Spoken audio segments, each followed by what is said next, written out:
har'a Ruutaanis na gaddisiistee Abraamis na gaddisiise.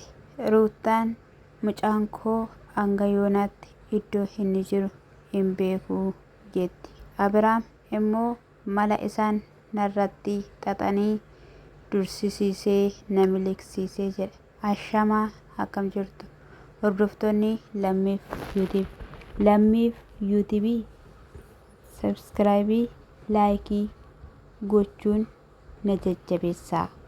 Lammii jechuun siniif jechuudha. yuutiibiin kun inna na jajjabeessaa siniin jedha. Haa ta'u malee Abrahaamii jalqaba irratti egaa akka isaan yaadan taane irratti yaada kan itti mee Eriyaa Daaniiti jechuudha. Eenyudha maqaan sanaaf hin qabamu. Bazeemo basuudha waan akkasiidha jechuudha. Inni erga itti mee mucaan isii hin dhufe jechuudha. Meerii fi Daaniin wanta gaarii waan yaadan tokkoyyuu hin qabu. Ammayyuu jabeessiti sirrittidhaan of eegii kan inni jedheeni mucaanis immoo si faana haa ta'u ati abbaa gaariidha. Isa biraanis immoo sis kabajuu qabu turanii ati maalis haa ta'u isaan inni caaltaa abbaa daa'imaa taateetta. Yeroo tokko yaada namarraa gargar ni ba'u kan inni jedheen jechuudha. Dhuguma akka seexana wayii yookiin immoo akka nama tuqame wayiitti yeroo isaa yaadan ni jira jechuudha. Meernis akka guddina ishii yookiin immoo akka qaama ishiitii miti. Akka kunoo ijoollee daa'ima kunoo guddisa baddee bakka gaafa ishiin balleessitu calli jalaa jedhanii akkas godhatte jechuudha. Daaniin ofiinuu gadhiisaadha jechuudha. Yeroo kanatti hin sodaatinii si faanan jiraadheenii anaa fi hiriyaa koodha bara baay'ee waliin dabarsinee yeroo gaaris yeroo hamaasi. Haa ta'uyyuu malee immoo dirqamadha. Osoo si miidhanuu dhaabbadhee ilaaluu hin danda'u kan inni jedheeni ittiin mari'ata fakkaata jechuudha. Daaniin jechuudha egaa waan hundumayyuuti. Egaa boraan immoo akka xiiqitti qabatee isa sinii yaaddan sana nuti sin dursinee argamneerra kan jedhe jechuudha. Daa'imadhaanii konnananuu yookiin immoo daa'ima konnanuu qabdanii maaliyyuu haa ta'u maal yeroo kana Ruutaatu barbaachisa mucaa jechuudha.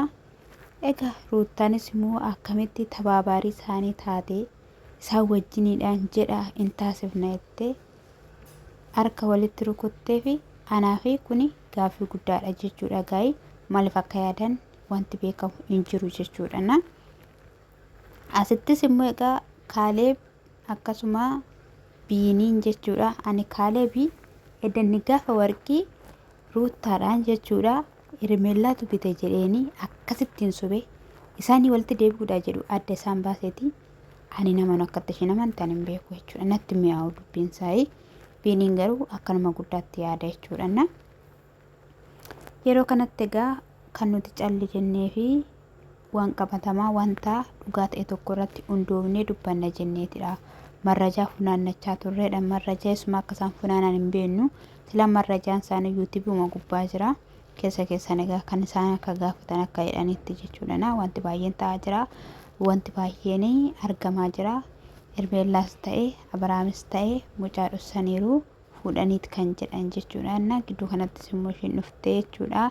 Yeroo ishiin dhufteetutti boocheetta gadditeetta yeroo dheeraadhaaf yeroo baay'eedhaaf amma booddee garuu boonsi hin barbaachisu jedhaniini.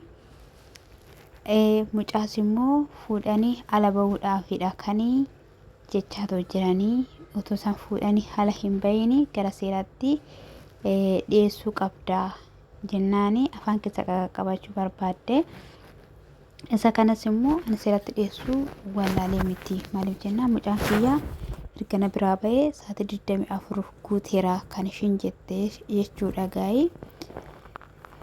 Abrahaam immoo waan barbaadan naa fidanii si kassabna jedhanis odeessaa jiru. Kizee isaanii lafa barbaadanii dhaqanii ani gaafa isaan qullaa na waraaban gaafa isaan akka barbaadan na taasisanii calli jedheen ilaalee yoo itti deemaniiru ta'e inni kan kooti kan isaanii hin caalu jechuudha.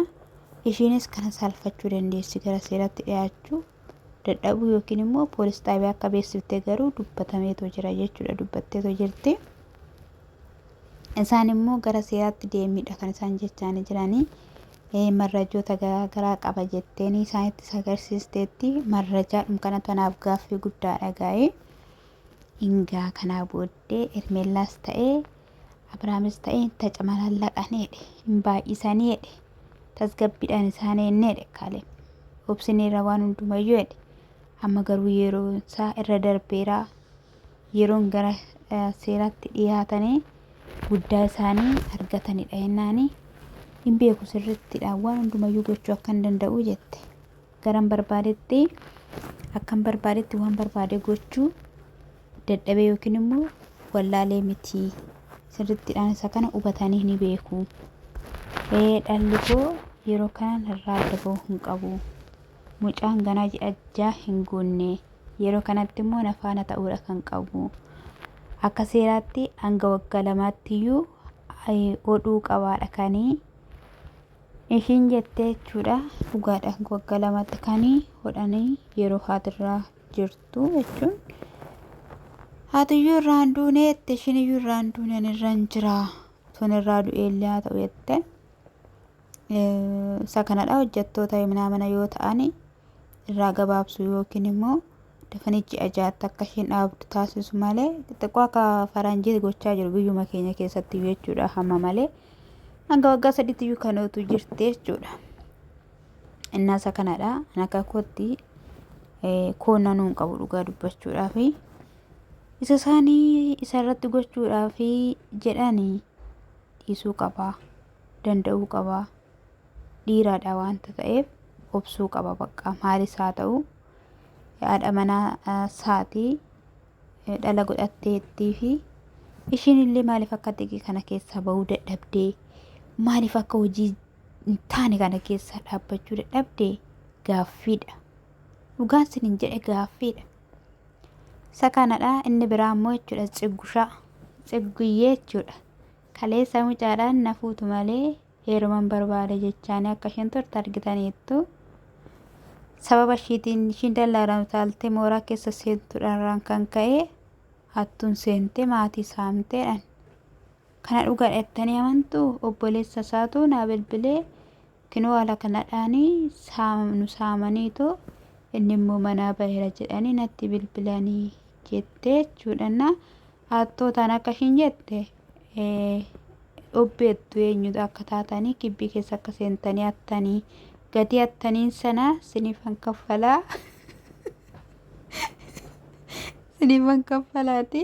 Keessaan na dubbisaa hattuun na tateetteetu bilbila sii bilbilte sitti wayne hojii munkee nyaadhaan kootu birri naa kaffalee oodhumiyaa keessiin jetti maal jette kibbii keessa seentee dura isa jalqaba saayii innaan dhatte gaafadhattu bayinarraanis jedheen manaa bahee sutu manaa na baasee jennaaniini baqqaayii ani mesii jedheeni si argachuun barbaada si arguun fedha jetteen kaayii mucaan kuffalchiiste jechuudha. Mana barbaadachaa hin jiran mana barbaadadhee argadhutti immoo as keessan turuu qabaa kan inni jedheen jechuudha. Ishiinis akkasittidhaanii ofitti gammachiiftee yookiin immoo iddootti deebistee jechuudha. Na dhuga dubbachuu dallaa utaaltee garuu dhaquu hin qabdu turte karaadhuma nagaan karaadhuma sirriitiin ture jechuudha. Ishiin garuu dallaa utaaltee dhaquu ishiirraan kan ka'e hattuun mooraa lixxee mi'aatteetti hordoftoonni ishii walitti qabaatee buusaa waa bita.